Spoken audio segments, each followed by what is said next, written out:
ایک صحابی حضور اکرم صلی اللہ علیہ وسلم کی بارگاہ میں حاضر ہوتے ہیں، عرض کرتے ہیں یا رسول اللہ صلی اللہ علیہ وآلہ وسلم، زمانہ جاہلیت کے دو واقعات ہیں، ایک واقعے کے متعلق سوچتا ہوں تو میری ہنسی نہیں رکتی، ایک واقعے کے متعلق سوچتا ہوں تو میرے آنسو نہیں تھمتے۔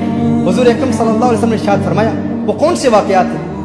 وہ عرض کرتا ہے کہ یا رسول اللہ صلی اللہ علیہ وسلم، زمانہ جاہلیت میں ایک مرتبہ میں ایک سفر پر جا رہا تھا، تو میں نے سوچا سفر پر اپنے ساتھ ایک بت تھا جس کی میں پوجا کرتا تھا، اس کو اپنا معبود سمجھتا تھا، پتھر کا بنایا ہوا بت میں اپنے ساتھ لے کے گیا، میں لے جانے کے لیے تیار ہوا کہ اس کو اپنے ساتھ لے کے جاؤں، لیکن اس کا وزن اتنا زیادہ تھا کہ میں نے سوچا کہ کہیں اپنے ہی معبود کے وزن کے نیچے دب کے مر نہ جاؤں، تو میں نے سوچا کہ میں ایک اور معبود تیار کر لیتا ہوں۔ کہا کہ میں نے آٹے کا ایک معبود بنایا، کیونکہ آٹے کا وزن کم ہوتا ہے، کہا میں نے آٹے کا ایک معبود بنایا، ایک بت بنایا، باطل معبود بنایا کہ میں اس کو ساتھ لے جاؤں گا اور اس کی پوجا کرتا رہوں گا۔ کہا میں اس کو اپنے ساتھ لے کر گیا، رستے میں اس کی پوجا کرتا، اس کی عبادت کرتا علیہ باللہ۔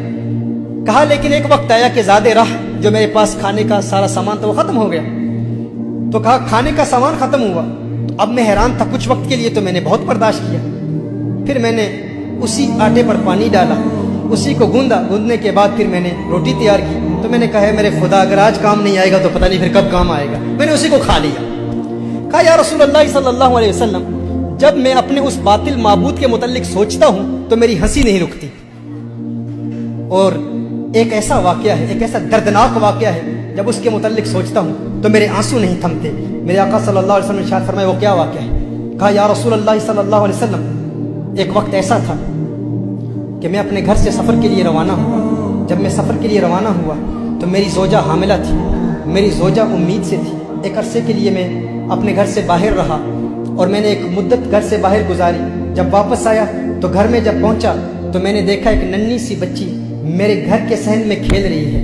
جب اس بچی کو کھیلتے ہوئے دیکھا میں حیران ہو گیا، میں نے زوجہ سے پوچھا یہ بچی کہاں سے آئی ہے؟ تو اس نے کہا ڈر کی وجہ سے، خوف کی وجہ سے، وہ جانتی تھی کہ یہ عرب کا معاشرہ ہے اور یہ وہ لوگ ہیں جو اپنی بیٹیوں کو زندہ دفن کر دیا کرتے ہیں۔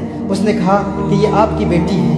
اس نے کہا مجھے بہت غصہ آیا، لیکن وہ بیٹی بھاگتی ہوئی صحن میں میرے پاس آئی اور یا ابتا کہہ کے مجھے پکارا، ہے میرے پیارے والد کہہ کے پکارا اور مجھے سینے سے لگا لیا۔ کہا اس وقت تو مجھے بہت پیار آیا، بہت محبت میرے دل میں پیدا ہوئی اور میں نے بیٹی کو زندہ دفن کرنے کا ارادہ ترک کر دیا کہ میں اب اسے زندہ دفن نہیں کروں گا، لیکن وقت گزرتا گیا، میرا لگاؤ اور میرا پیار میری بیٹی سے رفتہ رفتہ بڑھتا چلا گیا، میری محبت، میری چاہت، میری رغبت میری بیٹی سے رفتہ رفتہ بڑھتی چلی گئی۔ کہا کہ ایک وقت ایسا بھی آیا کہ وہ بلوغت کی عمر کے بہت قریب پہنچ چکی تھی۔ کہا لیکن اس وقت معاشرے کے بڑے بڑے عرب لوگ، ان کا روب اتنا تھا، ان کا دبدبہ اتنا تھا، وہ سویلائزیشن ہی ایسی تھی۔ ایک وقت ایسا آیا کہ میرا ظلم اپنی انتہا تک پہنچ گیا اور میں نے فیصلہ کیا وہ میری چہیتی بیٹی، وہ لاڈلی بیٹی جو بڑے پیار سے مجھے والد صاحب کہہ کے پکارا کرتی تھی، میں نے اپنی زوجہ کو کہا کہ اس کو فوراً تیار کر لے، اس کو نئے کپڑے پہنا، اس کی کنگھی کر اور اسے نہلا کر تیار کر کے اسے بتا کہ میں اسے فلاں رشتہ دار اور فلاں قبیلے میں ان کی شادی ہے، اس شادی پر اس کی سہیلیاں اس سے ملیں گی اور وہاں لے جا رہا ہوں۔ جب اس نے کہا کہ میں نے اپنی زوجہ کو بتایا، کیونکہ زوجہ جانتی تھی کہ عرب معاشرے میں کس قدر ظلم کیا جاتا ہے، اس نے کہا وہ اس کی کنگھی کر رہی تھی، اس کے بال سنوار رہی تھی، لیکن میری زوجہ کی آنکھوں سے اشکوں کی برسات جاری ہو گئی، بہت رو رہی تھی میری زوجہ، اور بچی نے بڑے پیار سے پوچھا ہے میری والدہ، ہے میری ماں، آپ کیوں رو رہی ہیں؟ اس والدہ نے بتایا نہیں، کیونکہ وہ والدہ جانتی تھی اگر بتا دیتی تو والد والدہ کو بھی قتل کر دیتا، معاشرہ ایسا تھا، وہ وقت ایسا تھا۔ میری زوجہ نے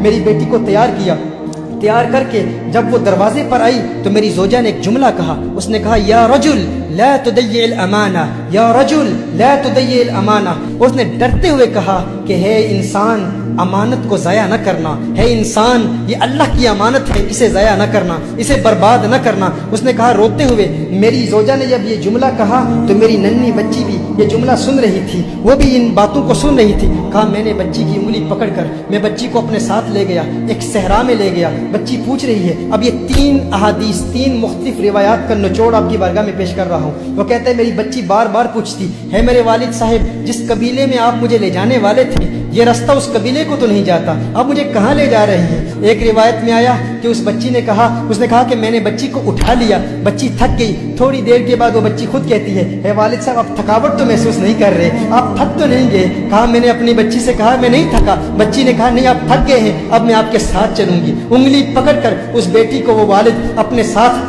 उस सहरा में ले गए। अब जब उसने देखा कि मैंने गड़ा खोदना शुरू कर दिया, मैंने वहां पर एक गड़ा खोदा, तो बच्ची कह रही है मेरे वालिद साहिब, है मेरे बाबा जान, ये गड़ा क्यों खोद रहे हैं। एक रिवायत में आता है कि जब बच्ची ने देखा कि वालिद साहब का पसीना निकल रहा है, तो वो बच्ची खुद अपने कपड़ों से वालिद साहब का पसीना पहुंच रही है कि मेरे वालिद को तकलीफ ना हो। जब वालिद की तकलीफ देखी तो वो बच्ची भाग कर आती है और खुद गड़ा खोदने में मदद कर रही है। कहा लेकिन मेरा दिल पथरा चुका था, मैं पत्थर दिल हो चुका था, और जमाने का मुआशरे का रोब और दबदबा और फिक्र इस कदर लाहिक थी कि मैंने अपने बच्ची को उठा के उस गड्ढे में फेंक दिया। जब बच्ची को गड्ढे में फेंका तो रेत मैंने बच्ची पर डालना शुरू कर दी। एक रिवायत में आता है कि बच्ची ने अपनी उंगली से वालिद का हाथ पकड़ लिया। कहा है मेरे वालिद क्या आज तू मुझ पर वही जुल्म करेगा जो अरब लोग अपनी बच्चियों पर करते हैं, कि आज वही जुल्म करेगा। मेरी एक इल्तिजा है, मेरी एक तमन्ना है मेरे वालिद साहब, एक आरजू है। आज तू मुझे मार रहा है लेकिन मेरी एक ख्वाहिश है, मेरी वालदा को न बताना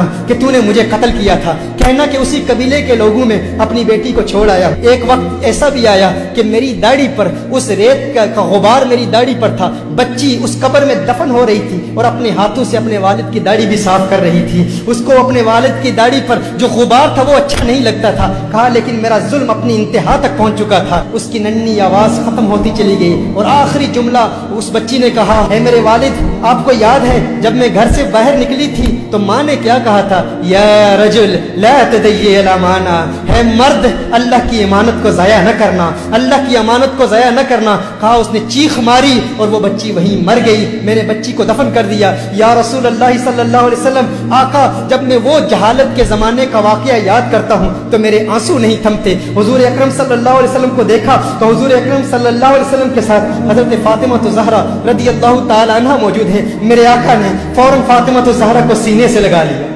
सीने से लगा लिया। मेरे आका की आंखों से अश्कों की बरसात जारी होगी। हम तो अपनी बेटियों से प्यार किया करते हैं। मेरे आका ने फरमाया है जालिम इंसान, अगर जमानाए जाहिलियत के गुनाहों की वजह से और जुल्म की वजह से अल्लाह मुझे आज किसी से बदला लेने की इजाजत देता तो सबसे पहले तुझ जालिम से बदला लेता। मोहतरमा हिब्बा अपनी बेटियों को बताएं कि हुजूर अकरम सल्लल्लाहु अलैहि वसल्लम ने इन बेटियों को जीने का हक दिया है। मेरे आका सल्लल्लाहु अलैहि वसल्लम ने इन बच्चियों को वो मकाम दिया है। क्या मकाम दिया है, क्या मर्तबा दिया है। रिसालत में आप सल्लल्लाहु अलैहि वसल्लम इरशाद फरमाते हैं जब किसी के यहाँ लड़की पैदा होती है तो अल्लाह ताला उसके घर फरिश्तों को भेजता है। आज आप देखें आपके घर बेटी पैदा हो जाती है आप परेशान हो जाते हैं, दो बेटियां पैदा हो जाती हैं आप परेशान हो जाते हैं, क्योंकि बेटों पर हम फख्र करते हैं। मेरे आका सल्लल्लाहु अलैहि वसल्लम इरशाद फरमाते हैं जब अल्लाह ताला किसी को बेटी अता करता है, लड़की अता करता है तो उसके घर फरिश्तों को भेजता है। फरिश्ते आकर कहते हैं है घर वालों तुम पर सलामती हो,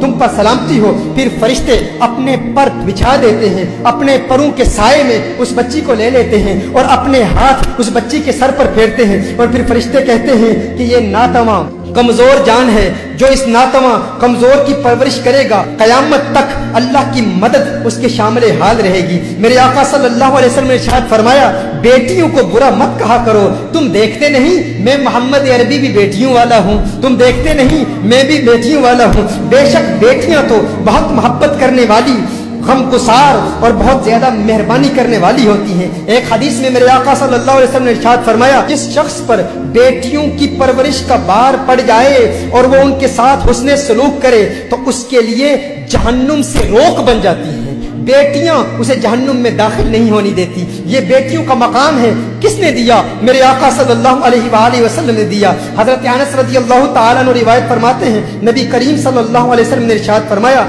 जो शख्स दो लड़कियों की परवरिश करता है, जो शख्स दो लड़कियों की परवरिश करता है यहाँ तक कि वो बालिग हो जाएं तो मेरे आका ने इरशाद फरमाया जन्नत में मेरे साथ वो यूं होगा जैसे ये दो उंगलियां मिली हुई।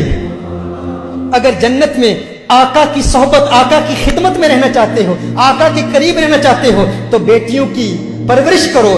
शारहीन फरमाते हैं हुजूर ने दो लड़कियां फरमाया, दो बेटियां नहीं, यानी अगर कोई दो बेटियों की परवरिश करे یا دو بہنوں کی پرورش کرے اور شریعت مطہرہ کے مطابق کرے اور وہ ان کی آنکھوں کے سامنے بالغ ہو جائیں، ان کے حقوق ادا کرے، تو جنت میں وہ حضور اکرم صلی اللہ علیہ وسلم کے ساتھ ہوگا۔ یہ مقام میرے آقا صلی اللہ علیہ وآلہ وسلم نے عورت کو دی۔